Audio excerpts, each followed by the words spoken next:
What's going on, you wild clones out there? Your two favorite expendables are back tonight, and we are back with an all new movie. I just hit digital recently. This film hit theaters a few months back. It didn't do too well. It was kind of in and out of the theaters.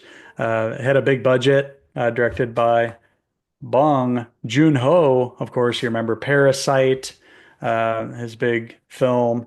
It brings together Robert Pattinson, Stephen Yun, Tony Collette, and Mark Ruffalo. It's all about all those wild different Mickeys out there, and we're talking about one in particular.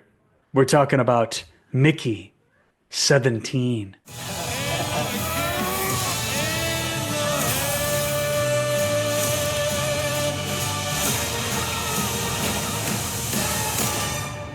I don't like you, but I'm you. I'm not you. I'm gonna kill you. Bong Joon-ho's, of course, Oscar award-winning film came out in 2020, so I think it's been about 5 years since we've seen him. Been really excited to see his Mm-hmm. next film. Really loved Parasite. I thought it was very unique and well worth Yeah. the awards that it got.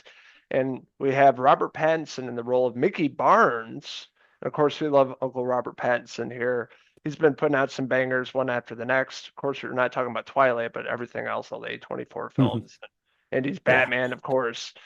The guy's an incredible actor. He does so many different roles and it goes so many different places. And of course, is another great example of that with this kind of goofy, larger than life character, Mickey Barnes. And his friend Timo, played by Stephen Yun.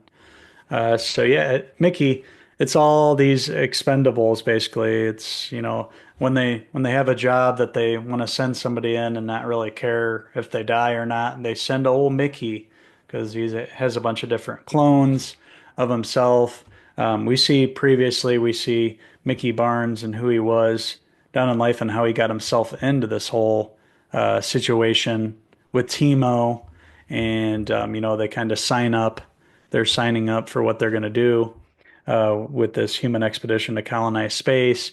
And he unknowingly signs up to be one of these expendables employee who's going to be sent to this ice planet and has a very specific mission here. And Mickey always finds himself in these crazy situations. And, a lot of the times he's put into a life or death situation. And will he survive? Well, good thing there's not one or two Mickeys. There's, 17 plus Mickeys. That's right. And we're going back to back with dual roles here. Robert Pattinson playing a few of these wise guy Mickey characters, or a lot of them, I should say. We just reviewed Sinners and Michael B. Jordan, but this one is definitely a more lighthearted and fun and comedic performance by Robert Pattinson, which I wasn't expecting. I don't think I watched too many trailers for this movie either, just going in with fresh eyes for the most part. And I laughed a lot more than I thought I would. I thought this was going to be more like a, straight, serious sci-fi movie like in the same vein Right. of like Parasite, but no, completely opposite. And you could tell the cast is having a really good time here. Stephen Young playing Timo was really good in this film as well. I loved him in voicing the character of Mark and Invincible and popping up in a Hmm. lot of stuff too. But I thought their dynamic was really great in this film, and of course the rest of the ensemble as well. Yeah, I liked the whole planets that reminded me of Hoth, and of course his costume behind you with the goggles, Yep, and the little hood there. Empire Definitely Strikes has some Back. Empire, obviously a nod to Empire Strikes Back there. And yeah, not a straight up sci-fi for the whole way. There's comedy, there's genres mixed in here too. Yeah, I didn't see the comedy coming either. And it's brought a lot having to do with Mark Ruffalo's character, who, he's kind of like the president. And if you know about that, it's a whole funny situation within itself. But this movie's comical. Him and Tony Collette are married and they're in control. And yeah, it's all about Mickey trying to survive. It's another clone of Mickey, but you're following the same Mickey throughout here. And you're really invested in his character. He's a likable guy.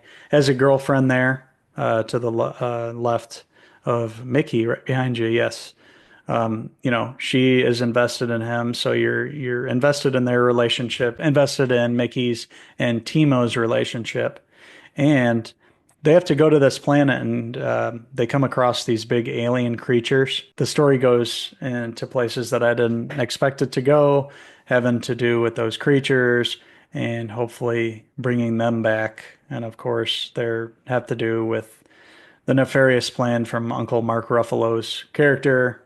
And, it's up to Mickey and the rest of the crew, his girlfriend, Timo, to put a stop to that and to change things because human regeneration, human printing, and cloning obviously is wrong. And who better than Robert Pattinson to show that on screen? And he does a great job, and it's playing all these different variants here. I love the accent, like you were mentioning, something I wasn't used to hearing his voice like that. But yeah, this was a fun movie, an enjoyable watch. I can see why people were confused going into the theater for this. This one wasn't marketed very well. It was kind of, within the previews himself, this looks like a straight up science fiction one. But yeah, comedy mixed out is just kind of a unique film. Obviously, a director that's coming off an Oscar win. So he's going to do something unique and interesting. And I thought he did that with Mickey 17. This is a big budget science fiction, but it's got a lot more to say than your typical sci-fi. And it should have got more love than it did. I was disappointed with the box office haul. But this is a movie that you definitely want to check out. And now that it's able to stream, it's one that I'd recommend. Not one of my favorites or anything, but definitely an enjoyable movie for a matinee. Watch it, throw it on. You don't have to get too invested in it. It doesn't take itself too seriously. You get to see Robert Pattinson continue to show what he can do as an actor. He can play a bunch of different roles. Everybody remembers him as Uncle Edward from Twilight, but over the years, he's really come into his own and showed he's a really terrific actor. And with Mickey 17, this was another time for him to shine. And, another movie and another project for Stephen Yeun to come in. He's come a long way too from The Walking Dead as Glenn, and coming into this, I really enjoyed his character. I like his picture up there. His character was kind of cool, and at one time he's trying to kill Mickey, which was interesting. So yeah, this movie was fun. Not the best science fiction movie that you'll see all year. It's a little too long, I'd say, but overall, a decent watch for sure. I'd have to agree with you, my man. This is a movie I wasn't expecting. Like I said, I thought it would be a little more serious, but I did enjoy the comedy and the humor in this, lightheartedness. Obviously, some nods to some films, Star Wars, Spaceballs. I thought in some ways it reminded me Yeah. of a very fun movie. And yeah, I had a good time watching this. I'd have to agree with you. It's a little long on the runtime, cut off about 15, 20 minutes or so. I think it'd be perfect length. It dragged Yeah. a little bit in here and there throughout the film, but not a Mhm. terrible nitpick or anything like that. Robert Pattinson is always incredible playing all these different characters. He pulled in his double impact roles like Jean-Claude Van Damme, where he played the twins. Yeah. Pattinson pulling that in this film with all these different characters and personality, comedy, and all that fun stuff. But Stephen Yeun was incredible. The rest of the cast, very on the nose with the Donald Trump parody here. Of Mhm. course, Mark Ruffalo playing Kenneth Marshall, the bad guy, and Toni Collette. So that was pretty interesting. The ending was cool with their characters as well. And yeah, I had a fun time with this. It's worth a watch. It's a movie you could check out at home. Not Pattinson's best role or Bong Joon-ho's best movie, but it's definitely enjoyable watch. And yeah, give it a watch sometime. So that being said, I'm going to give Mickey 17. I'm going to give it a 3.5 out of 5. Robert Pattinson hair pieces. I'm going to give Mickey 17 the exact same score. A 3.5 out of 5 Stephen Yun hair pieces.